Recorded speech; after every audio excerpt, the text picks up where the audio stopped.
Thank you all for joining us tonight for our discussion of Wild River. I'm very pleased to turn it over to Fran Day, President of Future Generations University, who has both vast experience and knowledge of Appalachian culture and a very personal connection to the events that are depicted in tonight's film. Thank you, Deborah, and thank all of you for joining us. This was an important film to me because I grew up in the county, Campbell County, that was part of the basin that became the dam. And some of my great aunts and uncles had to move off their land to allow the dam to be built. Of course, being removed was not new to us. Poor people are often moved. A little bit about my background. As I said, I grew up in Campbell County. I'm an East Tennessee native. And my family had lived in Campbell County since just after the Revolutionary War, when they got a land grant for their service in the Revolutionary Army. During that time, land had been lost and people had been removed. They had been removed so the land could be mined. They had been removed so the land could be cut. And this particular event was an event that to this day you will find in East Tennessee generational trauma. The trauma is so great that the city where many of these people were removed to, Lake City, about 8 years ago, changed its name from Lake City to Rocky Top so that they would not have to be reminded every day of this removal. And the removal was 90 years ago, and it's still painful. I'm going to ask each of the other panelists to introduce themselves, and then we're going to talk a little bit about how each of us views these events. Hello, everybody. Thank you all so much for having me this evening and for welcoming me to be a part of this panel. I'm thrilled and honored to be here. My name is Reverend Brad Davis. I am United Methodist clergy, currently serving a six-church charge, as we call it in the United Methodist Church, in McDowell County, West Virginia, which is located in the southern coalfield region of West Virginia, a region, as we'll get into, we'll talk about a little more in a few moments, a region that is intimately familiar with being removed from land. So it is my pleasure again to be here. I serve six churches, as I said. I am a Southern coalfield native as well. So this topic and this some of the themes that we will be touching on this evening are intimately personal for me, and some of the work that I do.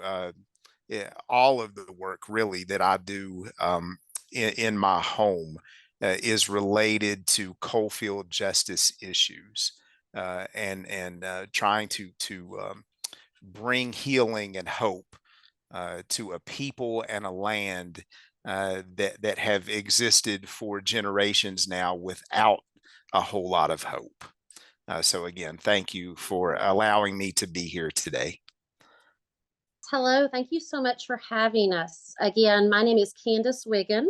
My husband and I, we are owners of Maple Grove Farm of Afton, Tennessee. We are located in Greene County, Tennessee, and that is actually where I am a native. I'm born and raised here in Greene County. I am a full-time educator. I teach in elementary school. I'm about halfway through my career there. And something that's interesting about me, I did not grow up in any type of agricultural background. I grew up with my family working professional jobs or factory jobs.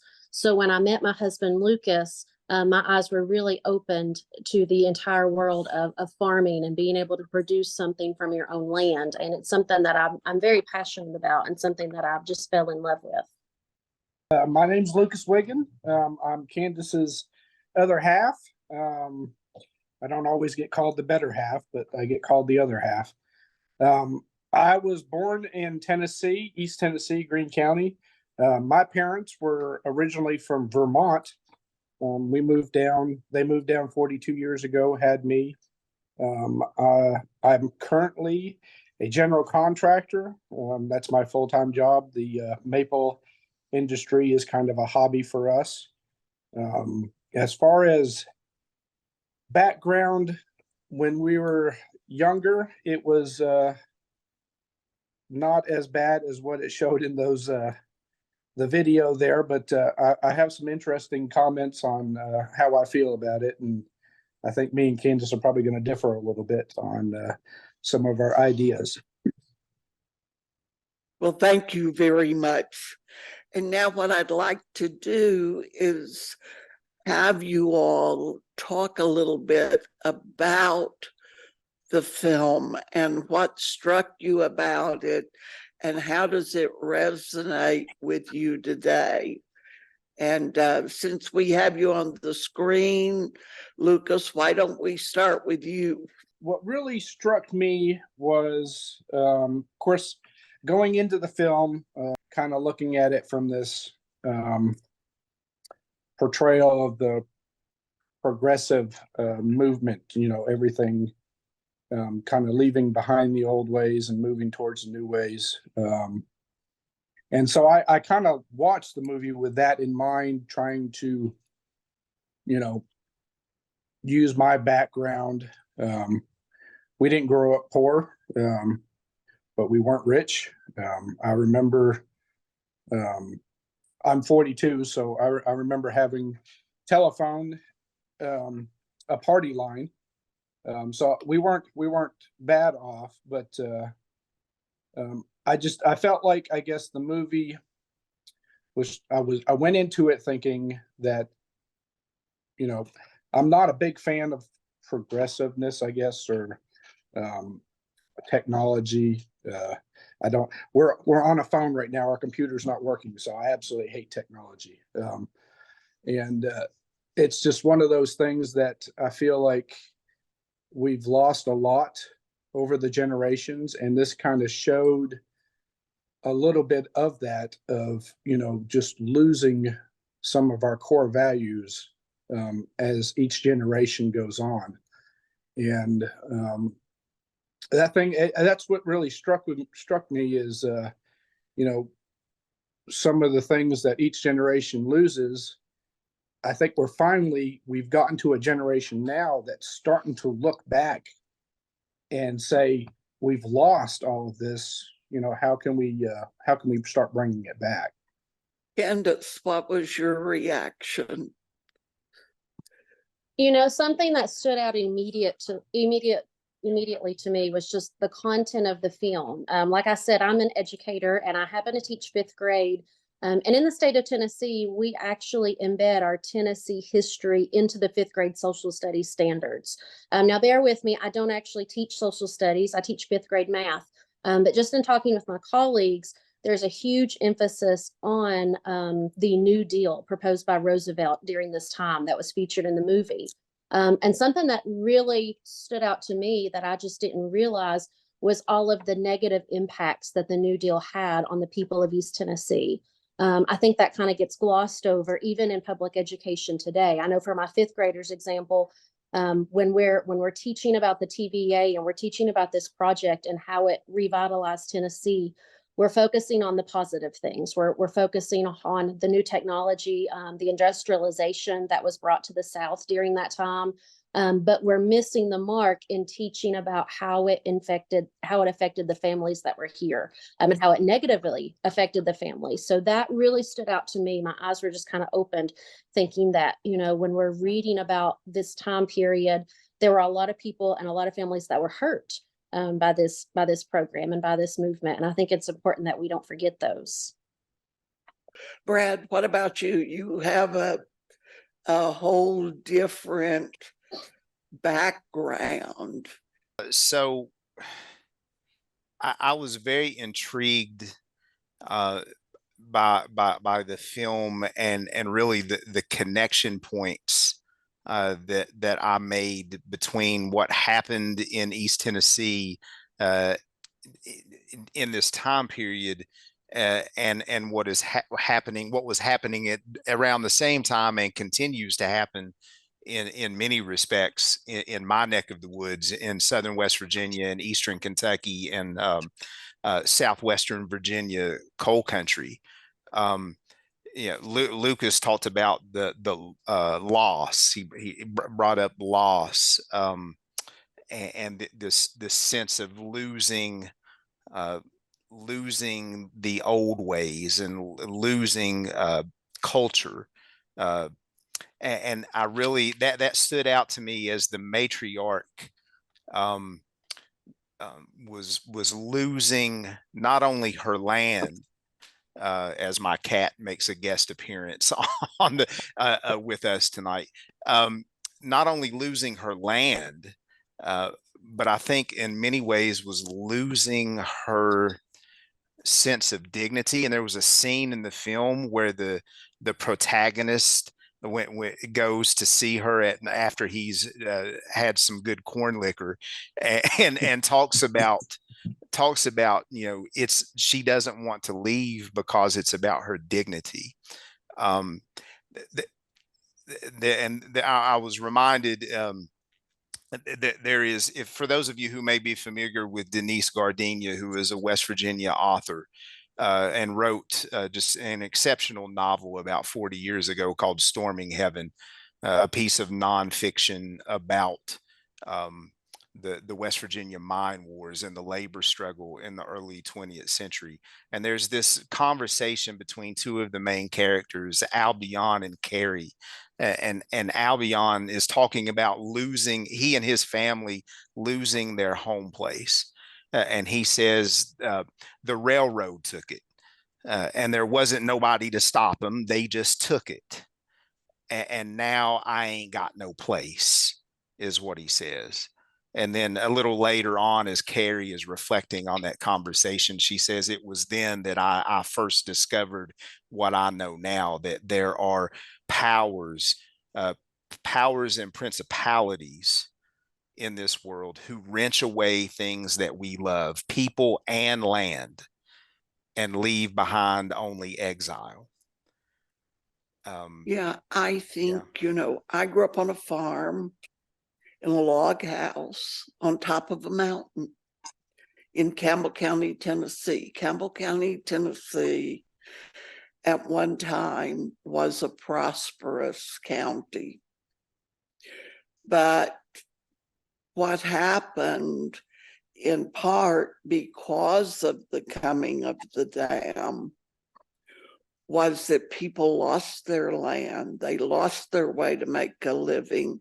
And for many generations, including when I was growing up there, and I am 80 years old, so I have a long span of history to look at. It was the sixth most persistently poverty-stricken county in the nation. That only began to change about 8 years ago. So when we look at progress, we have to, I think, find a way to have progress without having dispossession. As a girl, I know that part of being poverty-stricken was that I left. I graduated from high school one day and left the next. Worked in a shoe factory to go to college.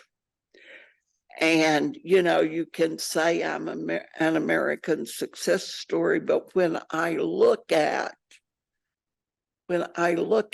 what poor people go through the lack of power, and particularly here in Central Appalachia, where we didn't have power. And I don't just mean electric power, I mean political power, economic power, because the mine owners, the logging company owners, the United States government that colluded with these people to make it possible for them to dispossess what very often the only thing that people had was that piece of land, and it gave them stature and it gave them livelihood. So, you know, when I first saw this film, I said, oh my gosh, they're talking about us. But I've seen it a lot of times since then, and every time I look at it, I get sad now. What did you think about the dynamics that were in play, where the protagonist, played by Montgomery Clift, had great empathy for the workers that he had hired, but no empathy really for the people whose land he was taking? So how do we come to terms with that kind of thing? I think that that kind of speaks to in our society, in our culture, what we put value on, right? How much value do we put on place? And for people of Central Appalachia, and more broadly Appalachia in general, we are a people intimately rooted and connected to place. And how do we cope with, as Fran, you mentioned earlier about you know, carrying generational trauma? How do we begin the process of healing from that generational trauma when we have been disconnected, dispossessed, and displaced from that thing that we have been so intimately connected to? I reflecting earlier on the film, you know, that scene, that final scene where they are flying over the now flooded property, the land, and all that is left is the little cemetery, the family plot, where the matriarch now has been buried after dying from you know, literally a broken heart from being displaced from her land, or what author Stephen Stahl would call the slow violence of dispossession.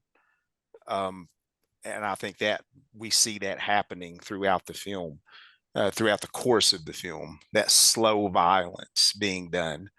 But I reflected on that as that you see the aerial view of that cemetery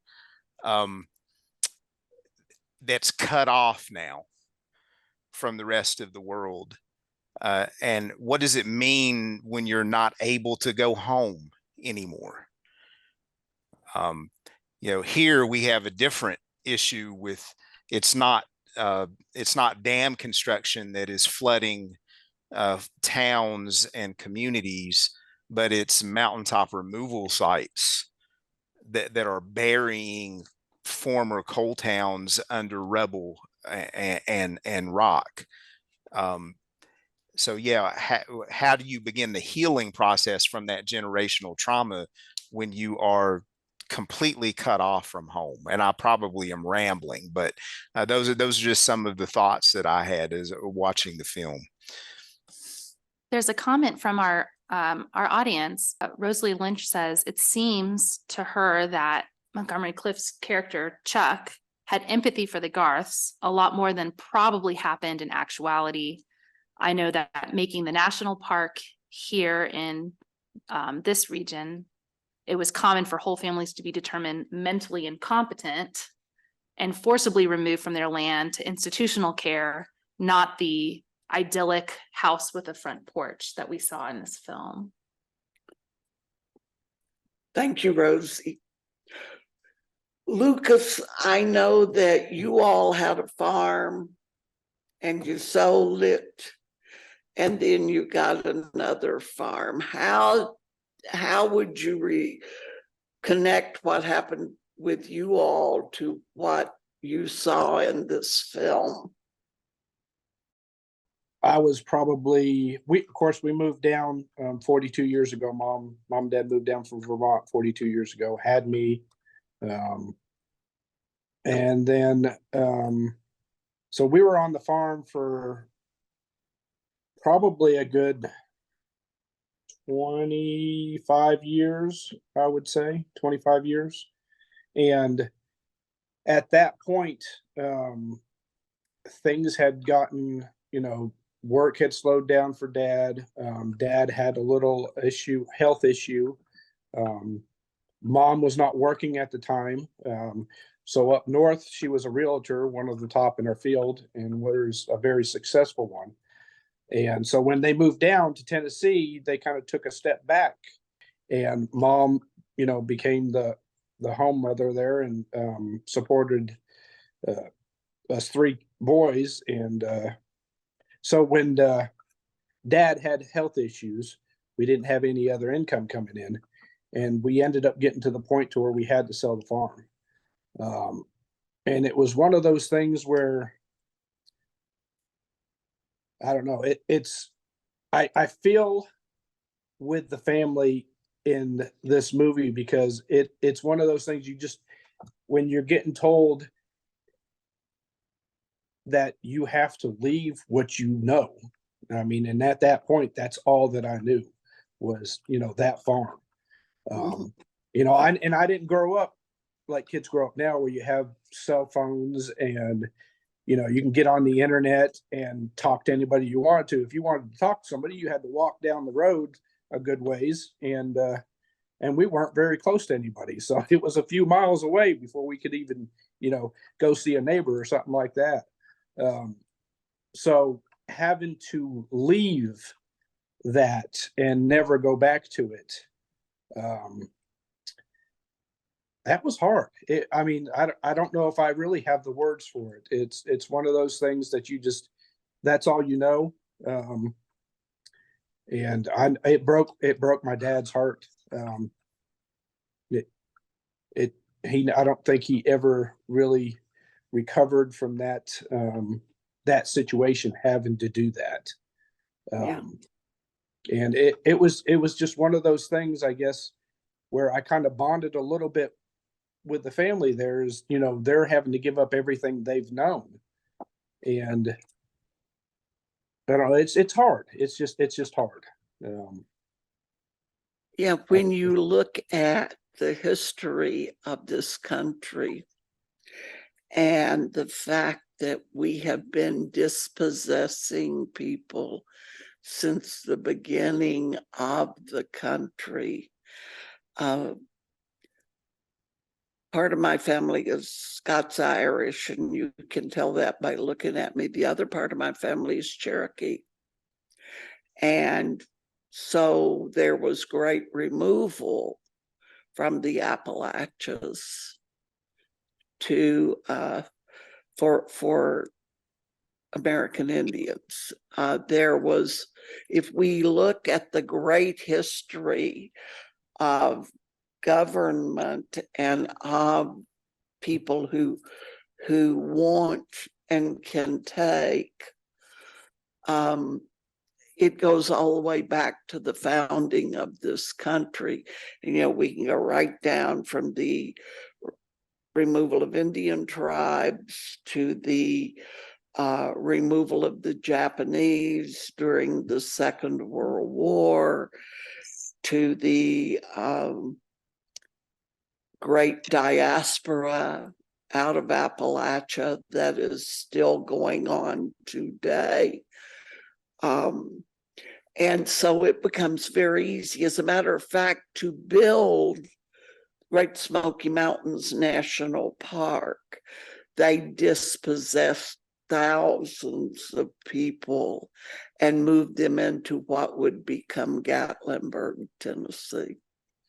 So it's, it's one of those things when we look at it, we look at these issues of the greatest good for the greatest number, but then you begin to get back to the question of who benefits. A couple comments and a question.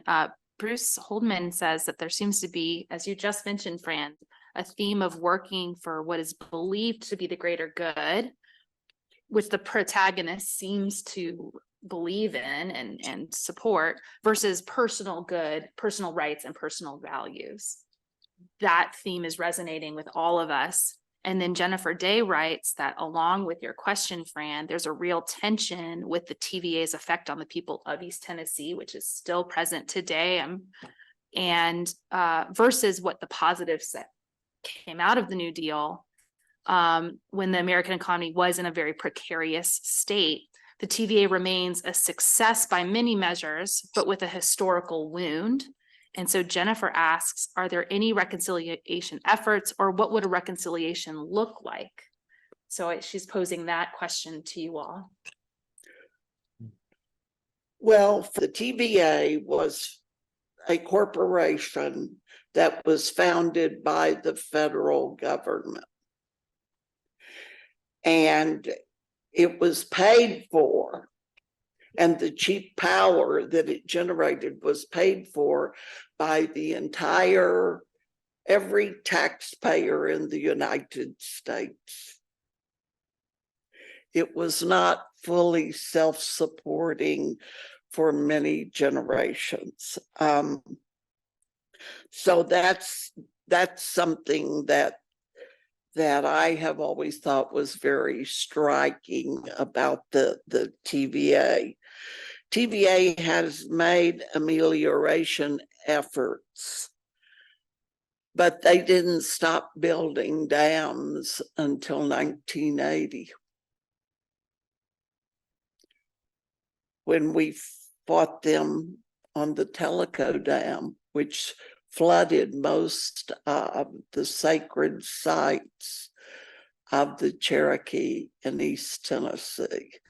So, amelioration, I think they've tried, but it's a monolithic corporation. It has the full force and backing of the United States government. And so, I don't know. I don't have an answer, I guess, for Jennifer. The federal government, Appalachia is not its first concern. Let me say that from my perspective. And I would like to hear from the rest of you on this, because from my perspective, they give us enough to survive, but not enough to thrive. And to some extent, with the grants money that comes into the region, we have to compete with each other to get it in order to move ahead, whether we're farmers and trying to get a loan to help us grow our crops or get our crops made, whether we're educators and you get $2.50 to educate a kid. And before I came here, I worked for an art school, and the art budget for every child in the state of Tennessee is, I think, $2.15 per child. So you're supposed to go out, Candace, and teach STEM and do all these things with a little teeny tiny pot of money. So I think the federal government could do more. I think it needs to do more. because this region of Central Appalachia has been exploited. Yeah, we have been exploited for generations and continue to be. As I've just when I address it theologically, I would say we have been placed on a cross of economic exploitation for generations, and have been looked at as not so much as human beings, but simply a means to extract resources, tools, discardable tools to enhance the profits of the corporations which have colonized us in many respects. So now, so now we have been our communities and many view it this way, that we have been abandoned now that we are no longer that as useful as we once were. We have been abandoned and we have been forgotten by not just the federal government, but by local government, state government, every institution imaginable, which is in large part very much the reason why you see such a distrust of the federal government, an anger against the political system in general, and I think that reaches beyond partisan party politics. I think folks in my parts are fed up with both sides of the political spectrum, because both sides have been in power and neither have done anything for us. So yeah, that goes a long way, I think, in explaining the mistrust, the angst, and the anger that our communities feel right now in this present moment. There's a comment from Annie Humes. One of the things that stood out the most to me was the depiction of young Carol relationship with Cliff's character Chuck, and kind of in line with Rosie's comment about the rose-colored glasses the film depicted the displacement of people. It seems to paint this young woman's choice to pursue him in a positive way as a modern woman pursuing a modern man and abandoning her home in pursuit of this progressive or progress or technologically advanced society. And I know that you had commented on the film is based on events in the 30s, but came out in 1960. You know, and I think one of the things that continues to strike me is we have a lot of very well educated people here in Central Appalachia. And I find that when I open my mouth, people automatically assume I'm ignorant. And so that is another piece of this view of Appalachia that goes back. Could I get rid of my accent? Yeah. I've lived all over the country. This is who I am, and I'm proud of who I am, and I'm going to sound like who I am. And so when I look at Carol, I have often wondered what piece of her soul she had to give away. Something that I thought was fairly interesting and kind of noticed in the film there, we were talking about how Carol kind of went for the more progressive and left behind everything. And I think part of that had to do with, specifically in her situation there, that the grandmother had kind of taken on the role of her island as being her own government. And she had kind of pushed a little bit, and she was, almost fighting the thing, becoming the thing that she was fighting. And I believe, that might have been part of the reason why we see, Carol's character, take that more progressive role, or I guess movement, I guess. And that's just one of those things, I guess, as generations go on and they've not been brought up, in it and kept in it. And sometimes, being in that situation where, the grandmother was kind of taking on that government role for her own little island, even as far as, the African Americans at that point, everybody was almost a little bit scared of her. And I think she was becoming the government that she was so worried about taking over her own land. I had a grandmother that looked just like that, and she scared me too. When we moved down from Vermont, none of the other family had, so I didn't really have grandparents to say that was anywhere near us, so I didn't really get that. But we had an elderly neighbor at the time, and that was 20 years ago. She was 90 at that point, and she was exactly like that.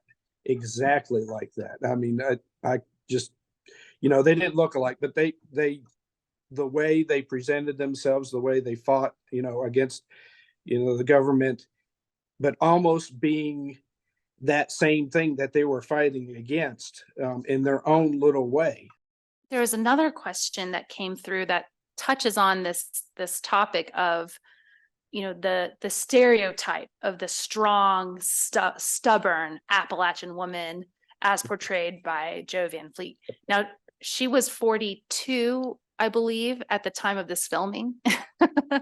So her portrayal of an octogenarian is even more kind of impressive. The questioner wanted to know everyone's thoughts on how that stereotype plays out. What is authentic or not authentic about that personage?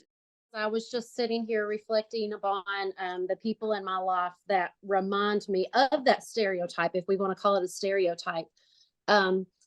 And thinking about, it's not that those people are stubborn, it's that those people are wise enough to know that the problems that their oppressors are trying to fix in their eyes are not actually problems. Lucas and I talked a lot about that with the matriarch of the family. You've got this government body coming in saying, we're going to make your life better by relocating you. And if you think throughout history, that's always been for the greater good, as someone said earlier. But truly, to that grandmother and to her family, they didn't need their life made better because they had worked for everything that they had ever owned. There was nothing wrong with their lifestyle. And so I think where we're, reading that as being stubborn and being headstrong, really it's just a boldness and being wise and saying that, the way that I'm living my life, that is my culture, that's who I am. And there's nothing wrong with that. And it doesn't need to be fixed. And I think that's what we saw with that TVA agent representing the government there and trying to come in and fix something that really, in their eyes, wasn't a problem. From Jennifer Taylor-Ide, she writes that she can't help but note that in this situation, the people in political power are on the payroll from extractive industries. It's not just a matter of a single strong-willed Appalachian woman or a local community versus the federal government as this sort of not, faceless entity, but that the local power figures are often profiting personally. Oh, absolutely. And she sees it visible today here in West Virginia. Yeah, and across Appalachia. And when we look at who profited from the coming of electric power, I mean, I grew up in a house without power or running water because they didn't run electric lines for one family to the top of a mountain. And we certainly didn't profit. So I think Jennifer's absolutely right. It is still going on, and you can see it going on generationally. And Brad, I'm sure you see some of that. Absolutely. It's continuing to go on, and that um, says a lot about, or goes a long way in explaining why we find ourselves in the shape that we are in, uh, with you know, living in an area that has produced billions upon billions of dollars worth of resources that have been extracted from underneath our feet and shipped off all over the world to help build the industrial world. And yet Central Appalachia is one of the poorest regions, not only in America, but in the Western Hemisphere. Now, why is that? Because you have, again, getting back to the discussion before about political entities, you have our local elected officials and our state level elected officials on the payroll of extractive industries rather. So, I don't know about where anybody else is located, but where I am located, if you're running for office, you aren't getting elected unless you get the endorsement of the West Virginia Coal Association, and aren't put in their pocket, so to speak. So yeah. So and therefore all public policy is channeled toward and geared toward uplifting and propping up the industry rather than uplifting the people and our communities. It gets back to that old adage that it's profit over people rather than the other way around. The other question that I got was how we can all relate to some of the overarching conflicts that this film brought up, such as man versus nature, individuals versus, powerful entities, the ways that we're able to reconcile those conflicts in the here and now. My family was moved off the mountain so it could be strip mined. And a friend of mine who lived at the bottom of the mountain, I saw him at Mountain Heritage, which is a get-together they have in Campbell County on Labor Day. And he said, "Francis, I hauled millions of dollars of coal off your farm." He said, "And I thought about you, and I felt guilty." He said, "But I had family to feed, and I didn't have a choice." That is the dilemma. Or often we are put in the position of having to destroy the thing we love in order to support those whom we love. And I think about Gary Johnson every time I watch one of these movies. I don't have an answer, because right now it's Hobson's choice, And I see you have another comment. Yes, Annie says the fact that the dam had already been built speaks volumes about the lack of interest in the agency the local families were ever thought to have during that moment. Yeah, well, I go back to the Tellico Dam, which was the last TVA dam that was built. And it was a development dam. It was built because we proved that it would only stop the flooding downstream 0.1%. And if people just didn't build in the floodplain, that'd solve the problem too. But what happened was that we fought Sequoia. It is a landmark environmental case. Didn't start out as an environmental case.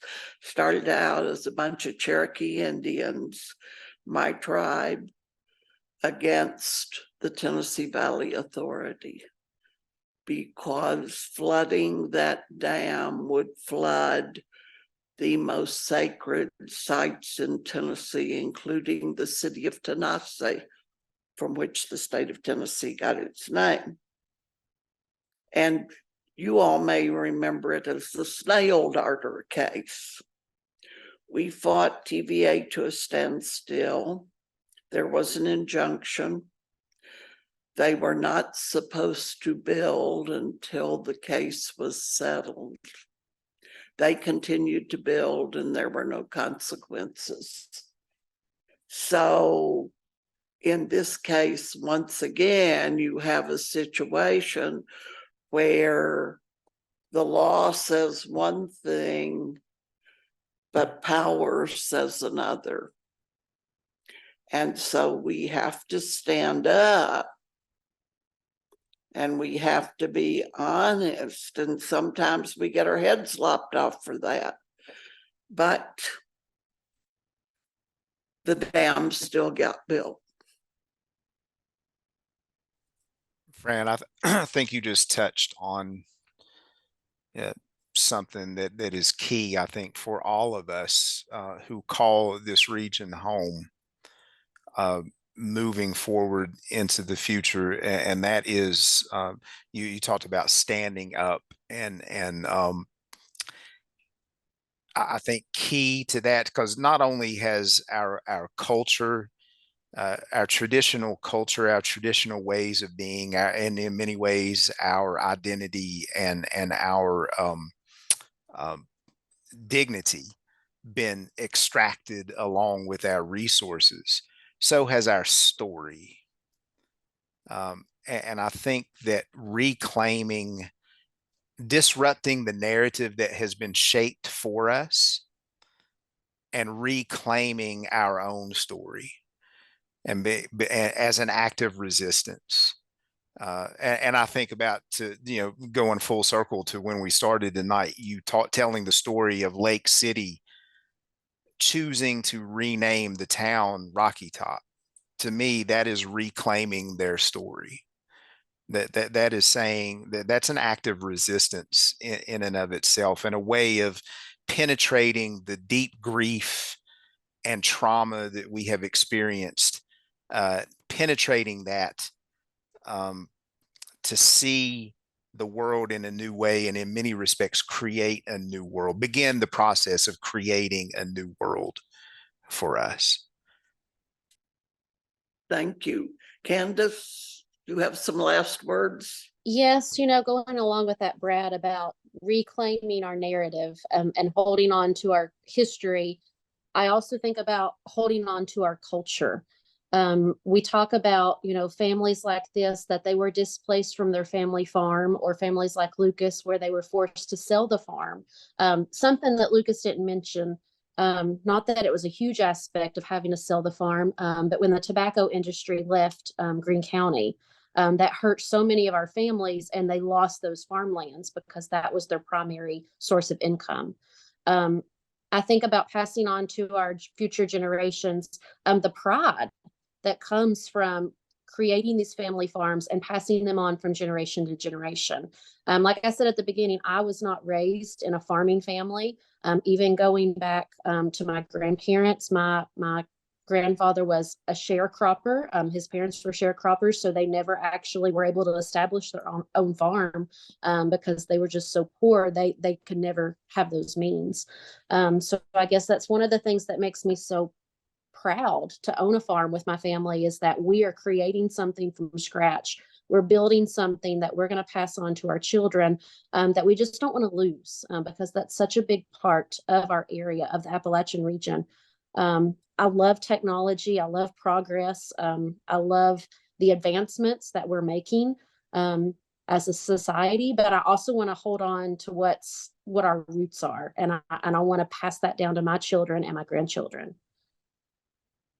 Thank you. Lucas, last words?